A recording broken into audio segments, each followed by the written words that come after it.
warning for the Apple and El Dorado burn scar in Riverside County in Southern California, San Bernardino County in Southern California, until 6 p.m. PDT.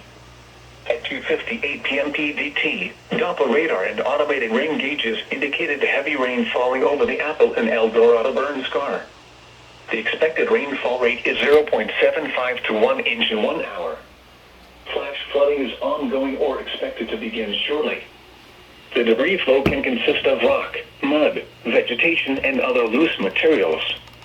Hazard: life-threatening flash flooding. Heavy rain producing flash flooding in and around the Apple and El Dorado burn scar. Source: radar and automated gauges.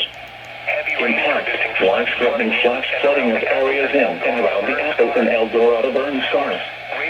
Some locations that will experience flash flooding include Redlands, Yucaipa, Forest Falls, Mount San Gorgonio, Beaumont, Banning, Highway 38 between Yucaipa and Onyx Summit, Mountain Home Village, Angeles Oaks and Carly Mesa. Between Yucaipa and Onyx Summit, Mountain Home Village, Angeles Oaks and Carly Mesa.